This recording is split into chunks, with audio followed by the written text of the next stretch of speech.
They're suing me for something I didn't do. It's just the most bullshit thing. And I literally had to pay them a lot of fucking... Jake Paul is now facing a lawsuit from Netflix after his loss to Anthony Joshua, and watching this unfold in real time was surreal. I knew what this event was supposed to represent, how it was marketed, and what it ultimately became. This wasn't a low-profile mishap that quietly faded away. This was built to be a defining, headline-making moment on a global scale. That Gervonta Davis was being very difficult to work with and Netflix was just waiting. This fight was sold as a full-scale Netflix heavyweight spectacle, streamed worldwide to millions of subscribers. The marketing was relentless on one point: this was real boxing. Not influencer theatrics. Not a charity exhibition. Not retired athletes cashing checks. Joshua versus Paul was framed as a legitimate professional bout, staged in a real arena, overseen by official judges, doctors, and broadcast crews. Everything about the presentation was designed to signal credibility and seriousness. I think he broke his jaw, he's fine. We met with Netflix afterwards. He took a shower, he drove himself to the hospital. A broken jaw is very common in sports, particularly in boxing or MMA, and I think the recovery time from... Jake entered that arena overflowing with confidence. The branding around him screamed, built different. Fearless. Immune to doubt. Untouchable by criticism. That was the persona Netflix invested in and aggressively promoted. But the reality shattered the narrative fast. Across the ring stood Anthony Joshua, a former two-time unified heavyweight champion and Olympic gold medalist. A fighter forged by over a decade of elite competition. Joshua's career was built on real wars, real heavyweights, and real consequences, not curated matchups or social media momentum. Joshua didn't throw a single straight right hand for 6 rounds. When you broke it down honestly, the experience gap was humiliating. Joshua brought Olympic pedigree, multiple world titles, championship rounds, and losses that sharpened his understanding of the sport. Jake brought polished highlight clips, hype videos, and carefully selected opponents. Physically, the mismatch was just as stark. Reach, mass, natural power, timing refined over thousands of rounds, and calm under pressure.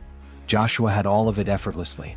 Jake needed noise and bravado just to stay relevant in the conversation. And not only did you not get knocked out, you dropped and said, wow. I was like, wow, that was nice. I was on the ground, I was like, that was a good shot. Did he surprise you with his power? To be honest, no, but I mean, he surprised me. This was the first time Jake faced a prime, active, world-level boxer with zero incentive to protect him. There was no narrative safety net. No built-in excuses. The moment the bell rang, his body language told the truth. This stopped being about winning. It became about survival. Everyone watching understood that this loss wouldn't just stain his record. It would publicly fracture the entire Jake Paul business model in real time in front of millions. Looks like Jake Paul is trying to bait him into something, but he's the one that's hit the canvas twice in this round. Incredible. From the opening seconds, Jake's real strategy was obvious. Lateral movement. Avoid exchanges. Clinch whenever Joshua closed distance. Reset. Repeat. There was no attempt to control the ring or impose will. Just survival tactics.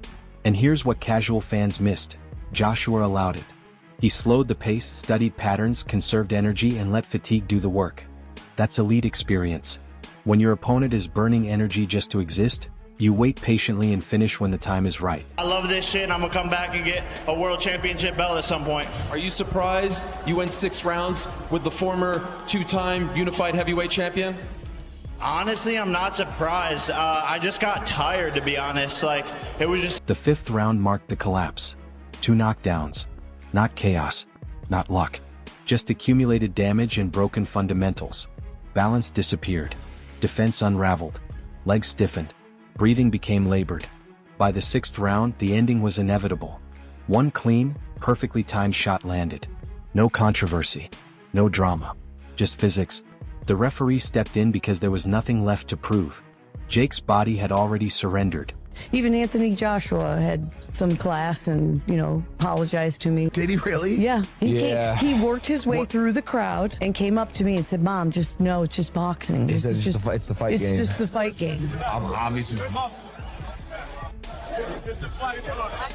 The aftermath told the full story. People were shocked he lasted 6 rounds, but equally shocked by how helpless he looked under real pressure.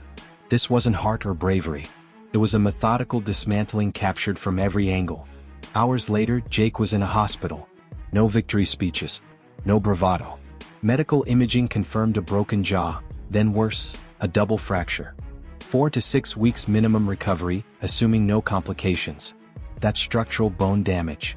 Eating, speaking, training, everything stops. And yet, Jake tried to spin it into content. Jokes. Posts. Branding around serious injury.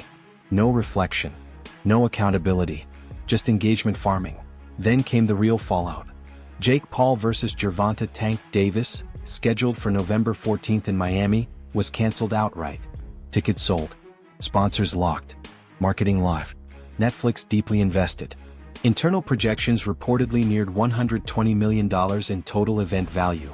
The machine was already burning money daily. Jake walked away unilaterally. Netflix responded with a $100 million lawsuit alleging willful breach of contract, a term with devastating legal weight. Lost profits could push damages even higher. This wasn't about a fight loss. Jake didn't just lose to Anthony Joshua.